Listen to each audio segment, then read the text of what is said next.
Switching gears now, obviously the Indiana Hoosiers played out in Las Vegas this past weekend, took on the Arizona Wildcats in the clash. Things did not necessarily go the way that Indiana had hoped. Arizona was really able to will their way to win with their fast offense, and Indiana's defense wasn't really able to handle it, especially down the stretch. And they got off to a rough start as well. But Dustin, I know you were keeping your eye on that as well. What are your thoughts on the Hoosiers right now? Obviously I was keeping my eye on it, and I've seen the box score. And so, I think, my big picture take is Arizona's really good. And, I think and it sounded like an obvious thing to say, I want to say maybe 2 weeks prior to Carolina. I think, Arizona, I think Maui, maybe it was the second night of Maui. Around that time, I said, it seems pretty clear at this point that like Arizona is going to be the toughest of those three. And North Carolina might be the easiest. And I think that's playing out as is. I think that the Arizona Maxine got a lot of things. She disagrees. She disagrees. She's like, wait a minute, I have a counterpoint. I think it's very clear at this point that Arizona is the second most talented of those teams, or the most talented of those teams. I think, Kansas is probably close, but Arizona's got size, they've got talent. It's still, I think, a shocker they lost to Utah. That's, I think, one of the more surprising results of this season so far. And I think it's obviously going to be an anomaly. And I think when you look back at this one, you're going to say, well, of course they lost to Arizona.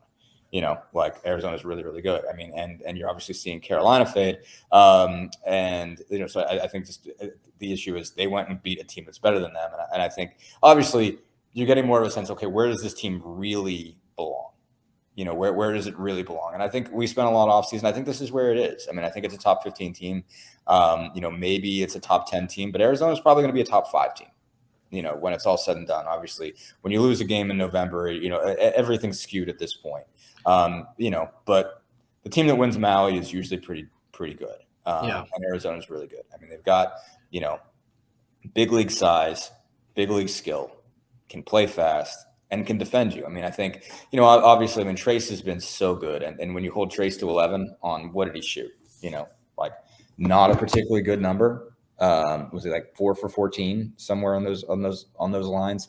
Not a lot of teams can do that. And, I imagine some of that's just everything sort of I read or saw or pieced together suggested to me that these guys, they just did a really good job of defending him. They put a couple of bodies on him, and, nobody was able to really take the pressure off. 4 of 10, and that's not a terrible number by any means, but that just tells you he's not really getting out and get to do what he wants. He's been passing the ball extremely well, only had 1 assist. They did a really good job of, taking him out of what he wanted to do and, making it so that there wasn't, he didn't have passing lanes.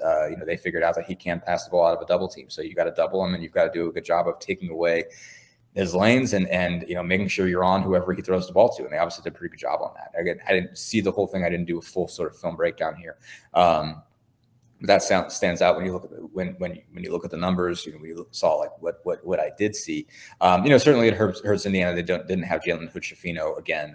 They're certainly a different team without him. I think has he been as good as advertised? I don't know, but he's really good. I don't know that we should still be talking, one and done NBA guy with him.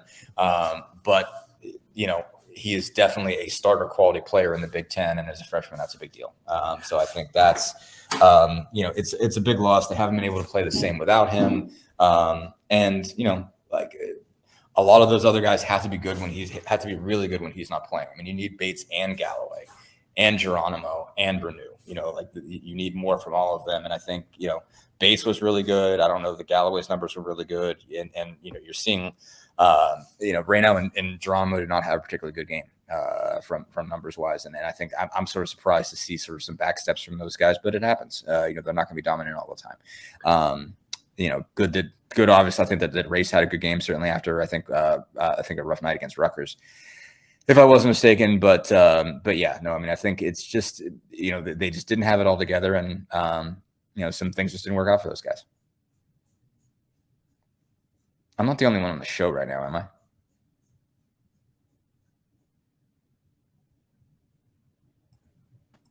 Not sure what just happened. I believe was on the show by myself for a second. I was like, what do I do? I saw Dustin fall out, and then all of a sudden my connection rebooted. I'm just like, what is going on here right now? I was afraid the stream shut down and that we were just toast. We're back. No, we wanted to put Dustin on the spot. We wanted to see if he could host his own show and see how he would handle the pressure situation. No, based on how I handled that. But anybody who was watching the YouTube feed got really close up view. That was it made me lose my train of thought because I saw when Dustin fell out, I was like, okay, I've got my next question ready, and then I fell out, and I'm like, fan here for a second. Well, I'll get back to the good stuff here, and not hopefully leave Dustin stranded this time. So one of the things I wanted to touch on was your colleague at the Indy Star, Zach Osterman, had an interesting take. Some people loved it. Some people did not love it. I have not read it thoroughly. I kind of skimmed it. It seemed like, basically something along the lines of Indiana might have lost, but I would rather be in Indiana's position than I would be Arizona's right now.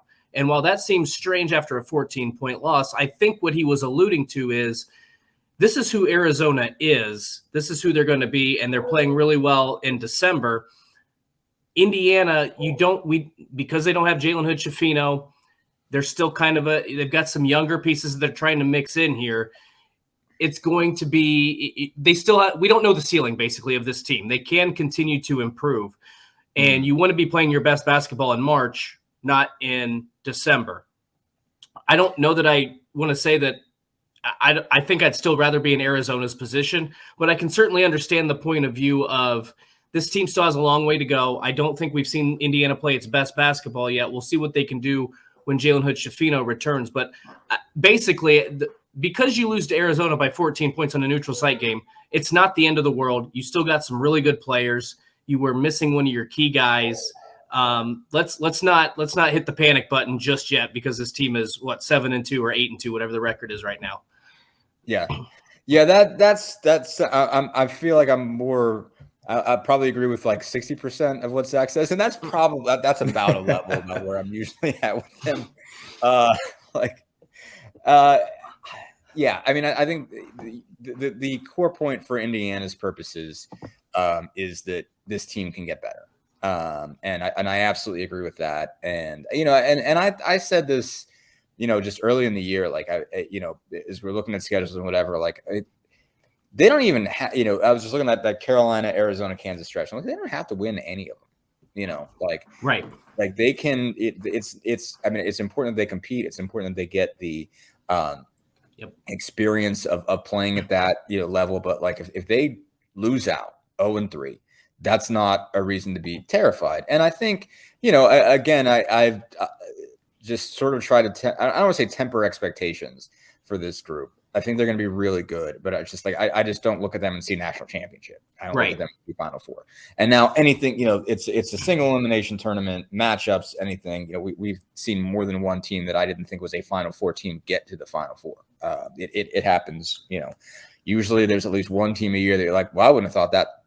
When this tournament, when this bracket came out, much less, a month before the bracket came out. So, like obviously they can catch the right breaks, they can get there, not thinking they're a Final Four team right now doesn't mean they won't be.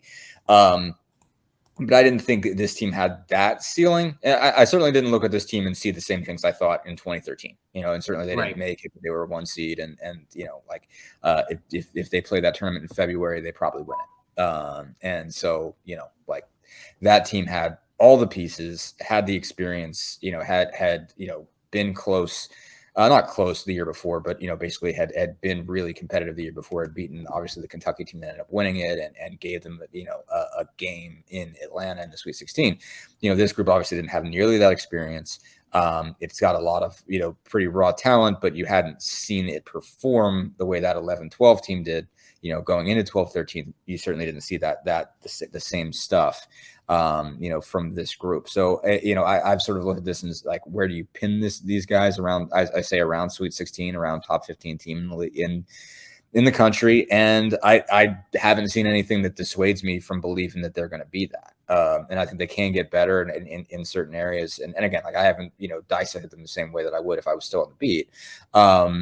But they've got to look at good pieces, and they're going to get better. And again, I mean, now the thing about Jalen Hood-Schifino coming back, you have to remember, this is a young kid who's having a back injury, and I cannot imagine he's had a back injury before. Right. And that's going to be something, for him to deal with. I mean, I think those things are tricky. And you might be cruising along just fine for a while, and then one day you wake up and you can't get out of bed, stuff like that happens as far as that's concerned. So you don't know how it's going to react, not just short term, but long term. Imagine he's going to get on the floor probably in the not too distant future. Wouldn't be shocked to see him against Kansas. But he could play a couple games, he could go a couple weeks, and it could jump up and bite him one morning. You don't know. And he's, I'm sure, just getting, just finding out what it takes once you've, got a back injury, what you have to do to keep it calm, basically. So, it can fire up on him some random day in February. You don't know. And so that's going to be an issue going forward. But, certainly they'll be better when he's back on the floor. And, a lot of these other guys can make improvements. I mean, I think Malik Renew is hitting a bit of a wall, and not a wall. I mean, a wall is probably a little wrong term. He's finding out that, like, hey, some people can defend you. Some people are going to figure out how to guard you. And some people are going to figure out how to make it hard. It wasn't very hard for you early. Now it is. And now you got to respond. Geronimo, the same. I think you're starting to see Tamar Bates really pick up his trajectory. And so it's okay. Like, how steady is that going to be? I mean, and, I really think he can be good. I really do. And, they've talked so much about him in the offseason, the improvements he was making. If he keeps making them, Maxine did something. I don't know what. It's perfect timing because we can go ahead and take our next break. You want to go check out what's going on? Yeah.